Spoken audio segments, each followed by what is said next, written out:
Hey folks, Phil Gallagher here for Daily D&T. We're going into round 4 after a devastating loss versus a very interesting painter deck. This one's another mulligan. This one's a keep. What to toss back's a little difficult here. I think I'm going to ship back the Palace Jailer, because if we want it, we can just get it with the Recruiter on turn 3. And let me mute that.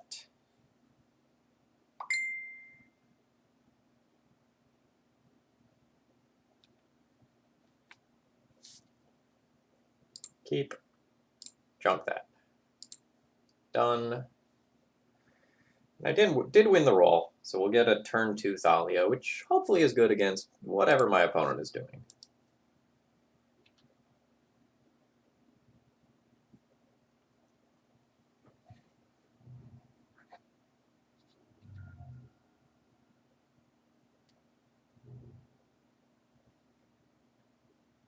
Merfolk. And our hand is not good versus Merfolk. And I hate Merfolk more than any other Legacy deck. Any one. Because I largely feel it's just a worse version of other Ether Vial decks.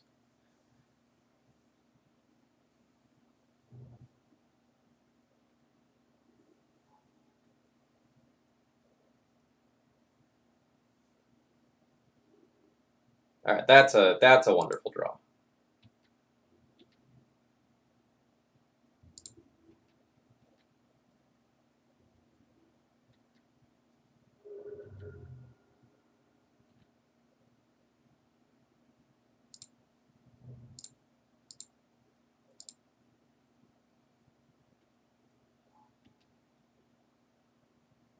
There is a very interesting question of what to get here. So if my opponent has exactly True Name Nemesis, it's better to get Sword of Fire and Ice, but otherwise it's probably better to get Umezawa's Jitte. My opponent hasn't had the opportunity to cast a True Name yet, so I should probably just get the Sword of Fire and Ice. Jitte is really the Mirror Trumper, or like pseudo Mirror Trumper.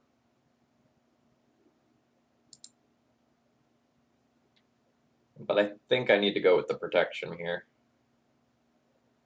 This becomes really awkward if my opponent has Dismember or an equivalent effect.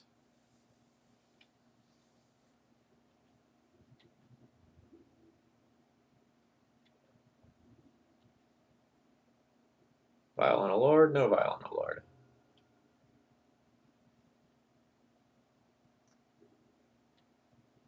Opponent has a Curse Catcher. Don't care too much about that.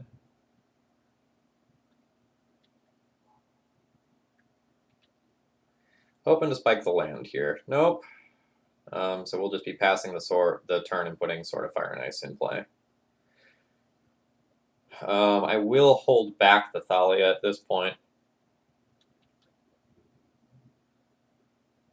We're probably going to be playing a control role with this sword.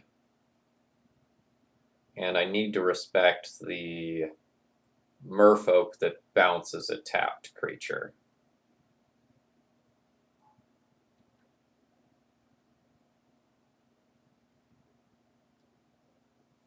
What did my opponent reveal?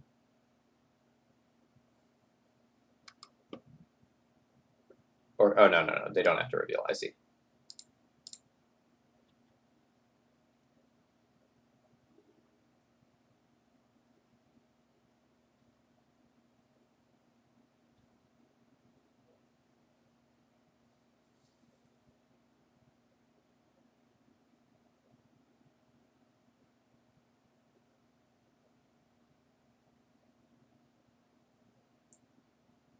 I'm fine with my opponent having one lord. My opponent having multiple lords will start to become problematic.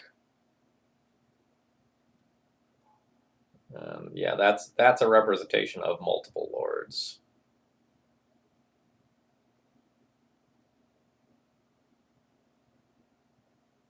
I think I need to, like, hope to spike a land here. I think I need to block a Silvergill Adept. My opponent will vial in a lord. all swords to Plowshares, the Lord of Atlantis, keeping up 1 for Curse Catcher, and then spiking a land will let me take out the other lord that they're going to put in.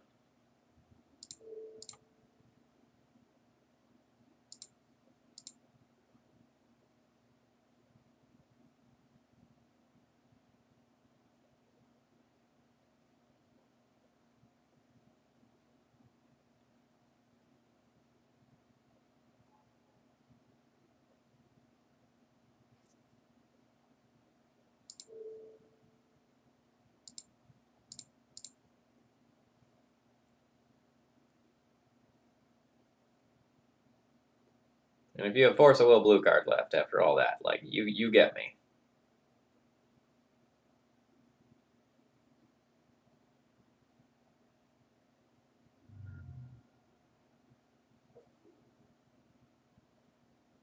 Yep, okay.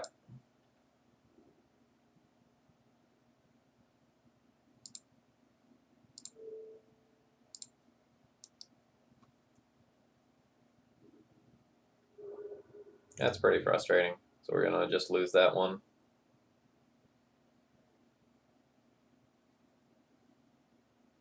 Missing our turn 4 land drop was pretty rough. But our opponent had the perfects to play around the sequence that I had that played around their telegraphed sequence. But it is what it is. So we'll concede that one. We'll board in our removal. So we're going to get Path. We're going to get Council Judgment, and we'll potentially board in Pithing Needle. So we have our Prelates and Thalias that are like our first easy cuts. And then some of our cards are slightly suboptimal, like Palace Jailer is not necessarily great since they can go wider than us. Mirren Crusader doesn't really match up well against their threats. But I don't really know that like Thalia or Relic Warder is actually going to be better than any of that. But I did board out 5 cards and in 4, so I guess I either have to keep a Thalia or board in a Needle for their vial, which will shut off my vials in turn. I think I'd rather play a Cat.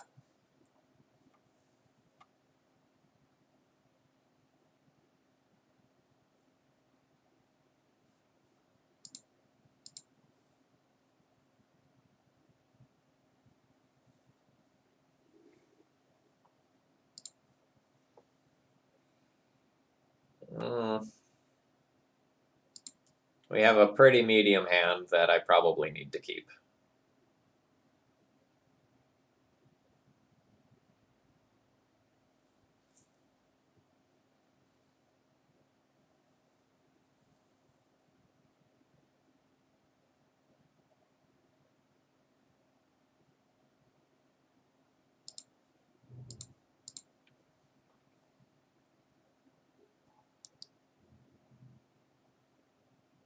So we're kind of hoping to either get a wastelandable land here or a 2-drop that's relevant on their turn 2 that I can get rid of.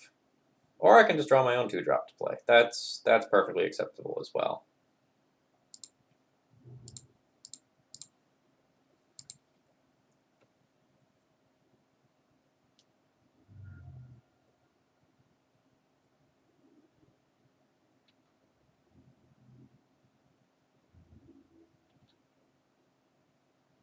No Shiki attacks here. My opponent could have Dismember. And the Mom is quite relevant. My opponent is probably on a handful of True Name Nemesis, from the looks of it. If they're just like not playing out any initial threat.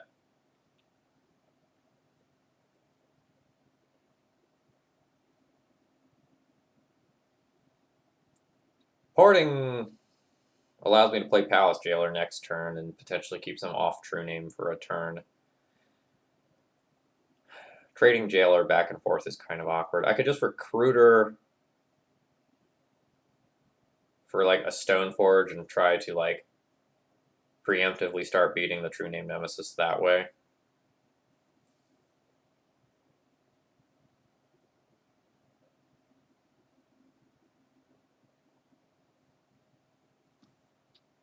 Yeah, I think I'm going to leverage my number of cards here.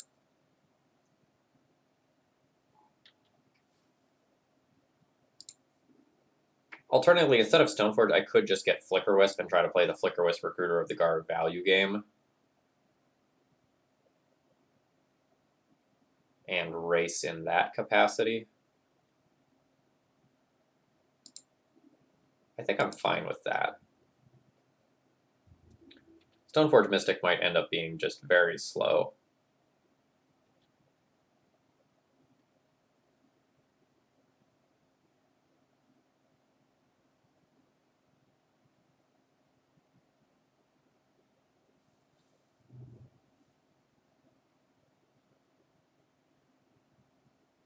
That's going to be fine.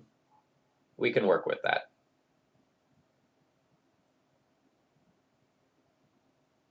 So when I was going and talking about how much I hate Merfolk, like, why? Why would you do this?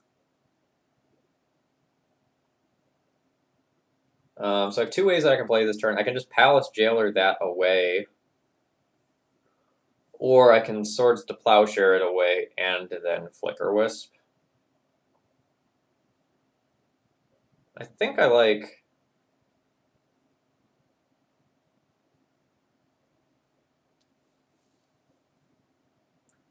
becoming the Pretty Princess.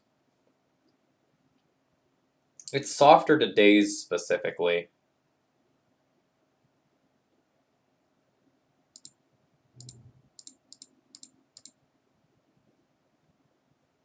But otherwise, the upside is just so massive.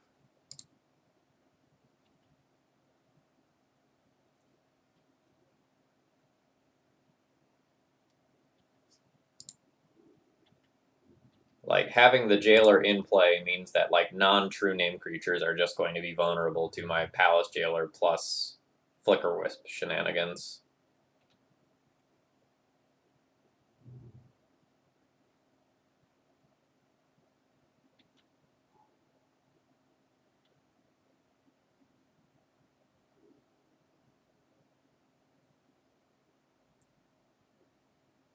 So I can recruit her for something if I'd like.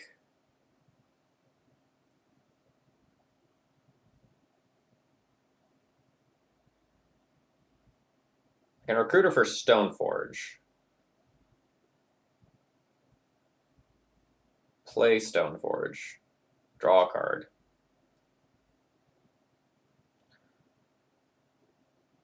Alternatively, I can just Flicker Wisp my recruiter, get a Stoneforge,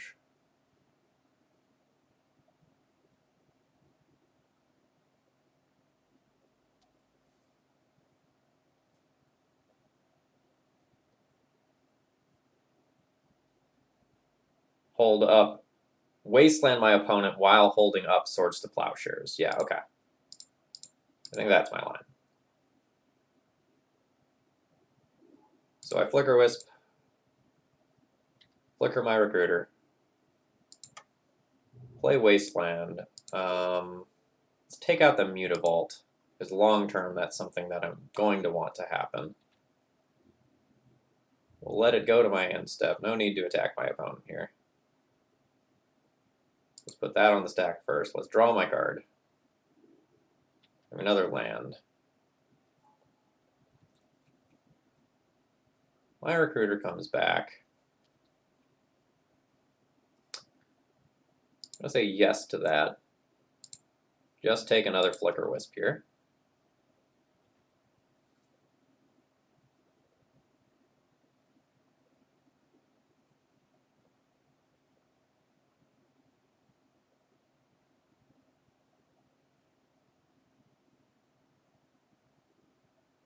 So while we're at it, why do you board Meddling Mage versus D&T? Like, what card is so valuable that you would want to Meddling Mage it rather than just turn your silly fish sideways and hit me?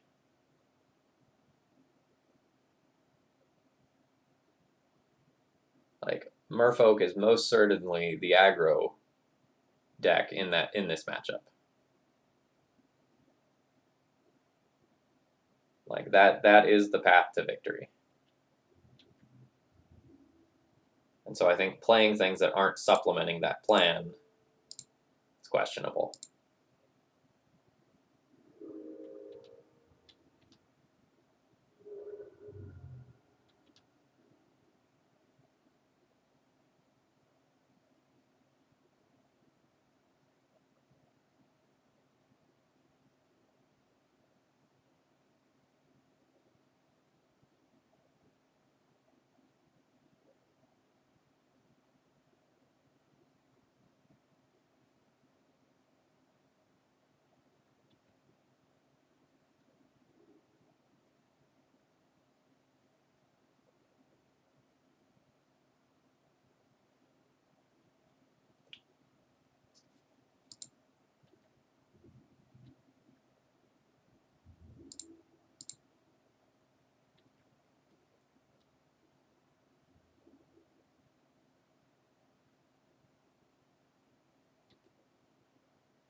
And I think just keeping my opponent constrained on mana is better than deploying my Ether Vial. I know deploying the Ether Vial can potentially let me free this Flicker Wisp that's currently locked in my hand. But I don't think I need this Flicker Wisp to win. Like, the Flicker Wisp was bait to put the Meddling Mage on that to give me the ability to recruit her for Stoneforge Mystic if I needed it.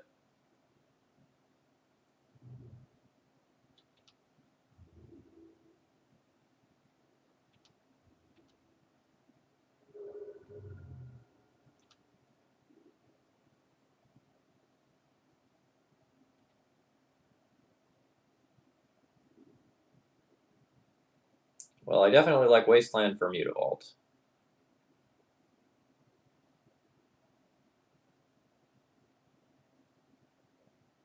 So we'll probably start there for my turn.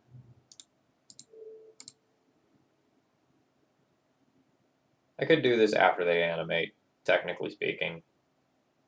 But if they want to use colorless mana, I'm super fine with them having to do something on the main phase.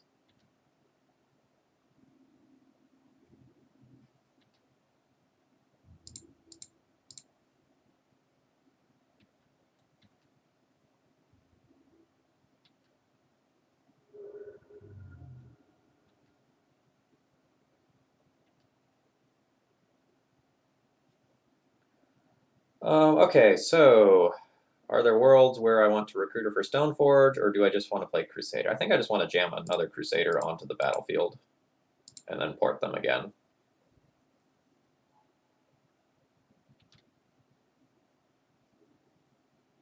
Oh, nice, we just drew one of those anyway.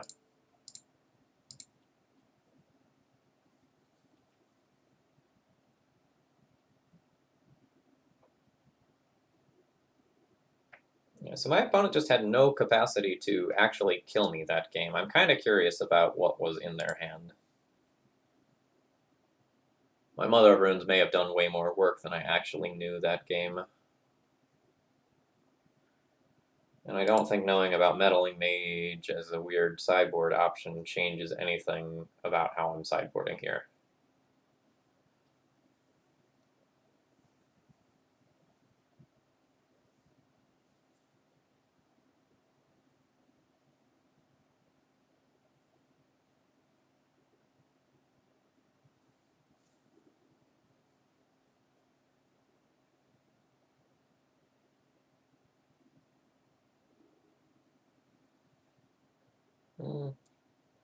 We have sort of a medium hand that I'm going to be keeping.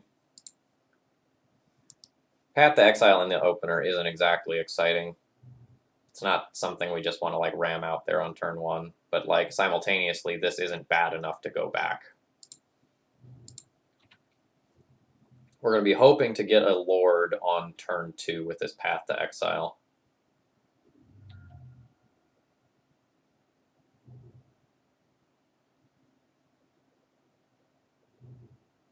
Because I won't just fire the Path to Exile off on the 2/1 that cantrips.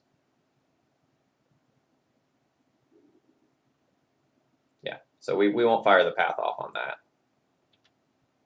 I'll just play out Atomic. Alternatively, I can just Wasteland my opponent, which may be quite good.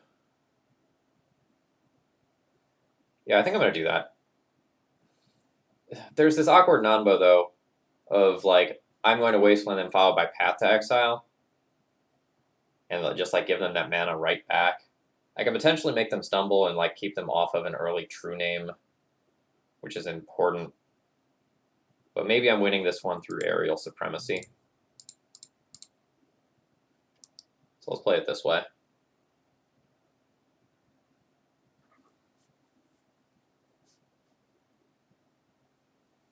This also protects me from Wastelands on their side of the battlefield.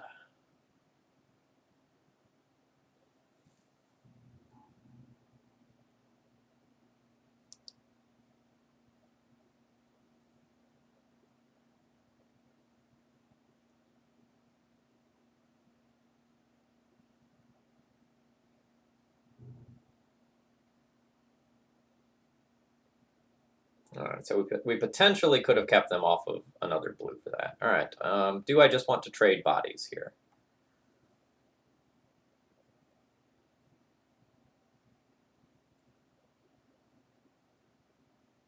don't really care about the Tomic body. What's my plan? So my plan is play Recruiter in all likelihood. Well, maybe my plan is play Flickerwisp. Just like Flickerwisp one of my lands and throw a Path to Exile at that board of Atlantis. And then a few turns later, Recruiter. Either way, I think I'm fine with this trade. It's not a trade that necessarily favors me, but I think I want to drag this game on. That is a great draw. So that definitely makes me want to just play the Flickerwisp here. And I'm going to play out my Wasteland. It gives up that information that it's something that I have, but there's worlds involving the next turn where I want to have access to 3 white.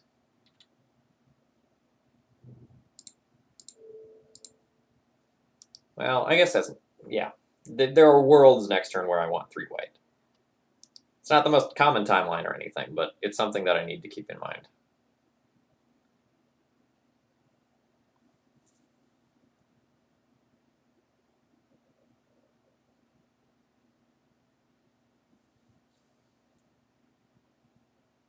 So the hope here is that my Recruiter can bust this game open one way or another, either with Palace Jailer or with a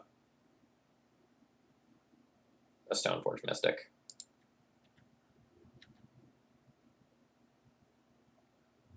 Alright, are you just going to bounce my Flickerwisp with your Flash Merfolk? Nope. Alright. Land. So I could attempt to go like full prison right now and just lock down my opponent's mana, but they have so many cards, like either they're flooded or they have a bunch of reactive spells like counter spells.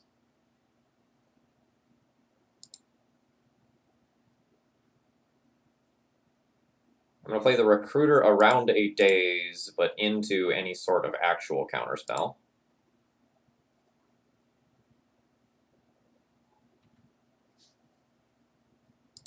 Yes, I will use that ability. I'm going to get Stoneforge Mystic rather than Palace Jailer.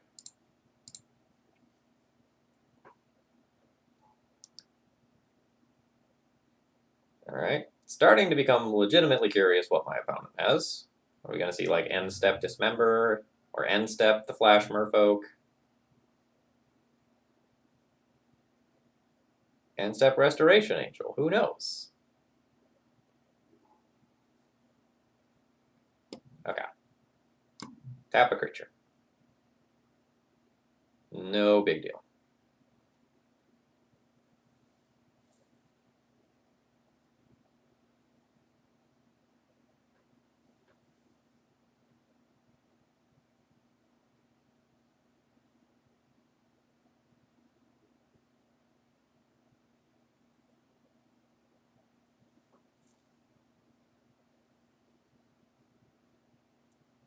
So it seems like this should have happened in combat unless my opponent was also holding up something else.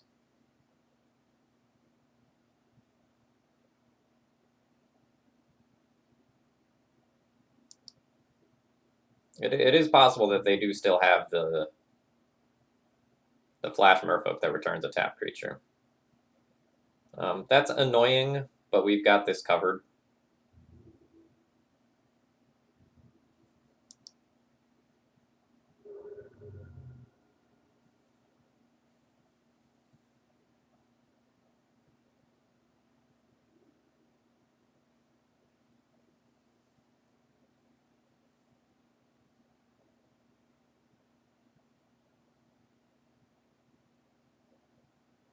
It will be sort of annoying if my opponent does have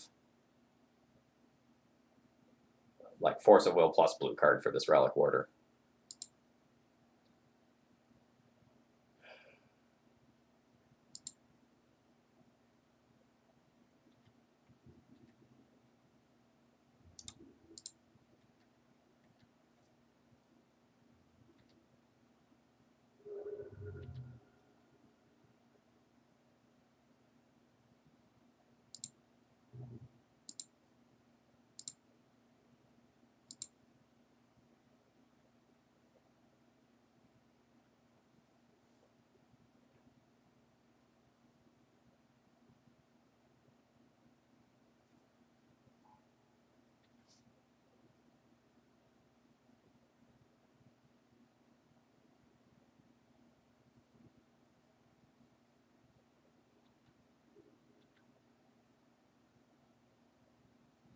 Yes, I would like to use that ability. Now the question is, like, can I safely play my Stoneforge Mystic, or do I need to play around, like, Swords to Plowshares out of Merfolk? I think I need to play my Stoneforge Mystic for tempo reasons. And if they can remove this, like, so be it, they can remove it. It's possible that I should have gotten rid of this, but I figured my lands are more valuable than my opponent's lands. So that's why I'm not just firing off this wasteland. See if I'm super punished for the lines that I took.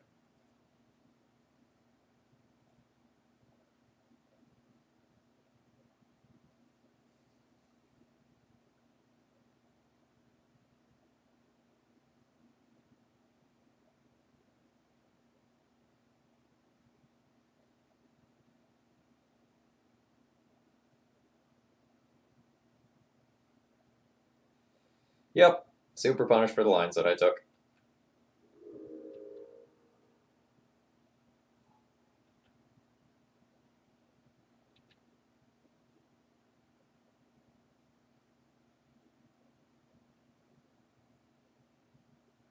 I still do think that our Sword of Fire and Ice plus Path to Exile can potentially let me win this game.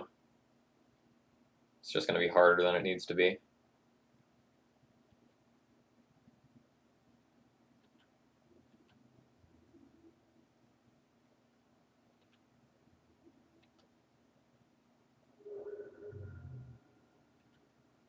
I still have no regrets on the line that I took. Just because it didn't work out doesn't mean that it's not correct.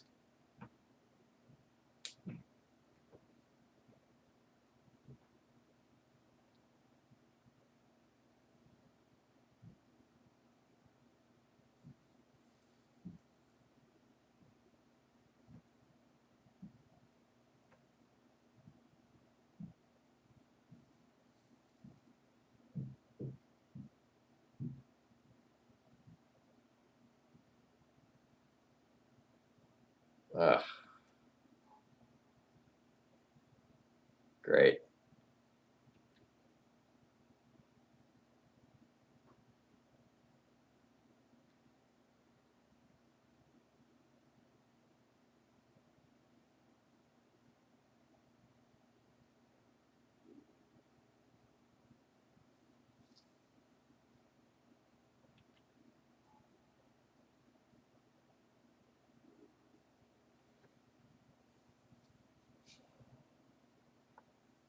So I can go 1, 2, 3, cast, 1, 2, 3. I guess it needs to be 1, 2, 3, cast, 1, 2, equip here, cause both the Jitte counters to go away. Unless my opponent just chump blocks. Then hold up Path to Exile.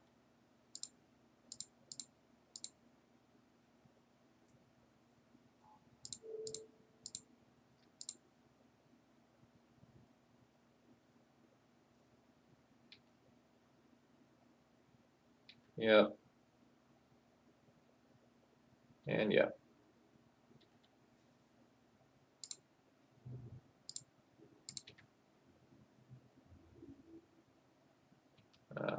100% not willing to trade my recruiter for their recruiter. My recruiter is much more valuable.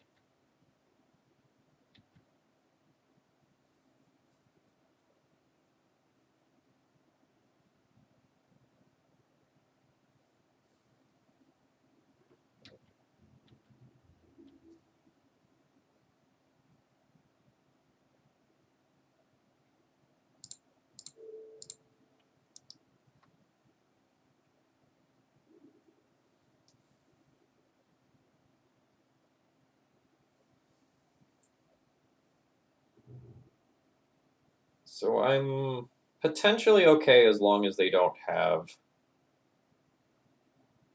a removal spell for my creature. If I get a removal spell for my creature when I go to attack, it's probably just over.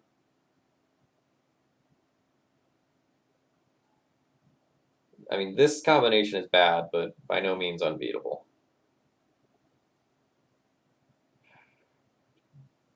So my opponent is holding up like Mutavault activate instead of equipping, which I can just beat with Port or Wasteland, so that's fine.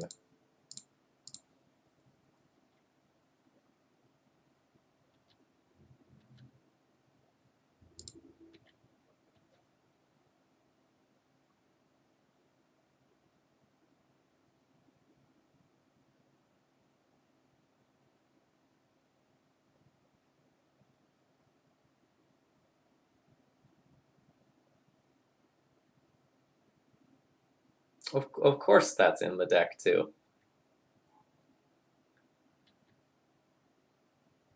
We are going to lose to this absolute garbage pile of a Merfolk deck. And there's nothing I can do about it.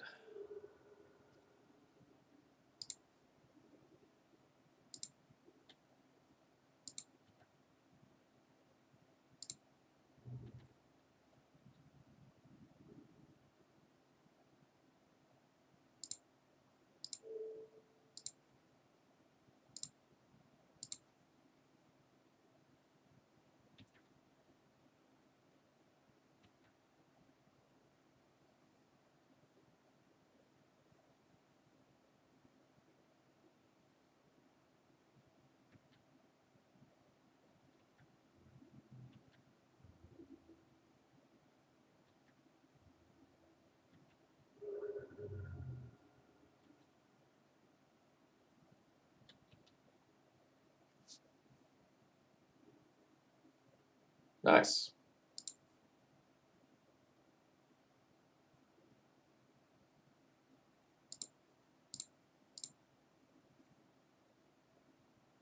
In before, like, actual factual counterspell.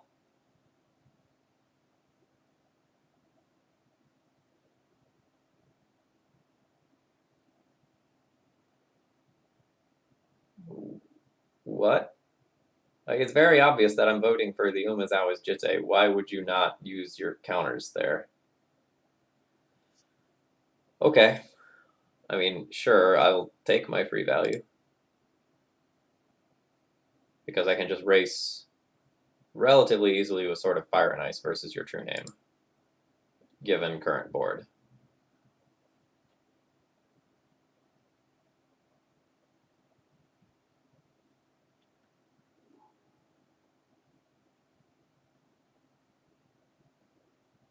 Hey, you know what would have been really good just to throw it out there? Using a Vendilion click in my draw step to stop the Council's Judgment from killing your Jitte. Just throwing it out there and expressing my frustration.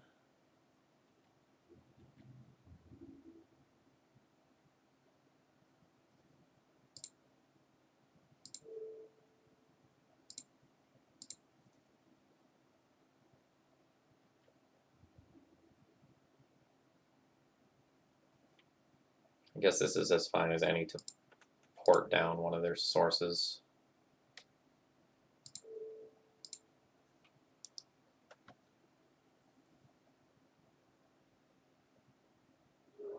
I also think my opponent is just like missing damage by what's going on with these Mutavaults.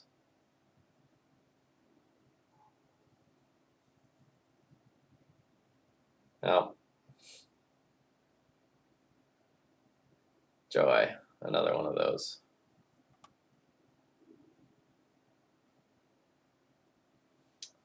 Yep. Now the click off the vial, which I think should have happened. I think it should have just been hard cast last turn, but here we are. 3, 6, 9, 10, 11 damage at me, and I'm just going to die. GG. There's a great example of weird deck building choices working out very well for you.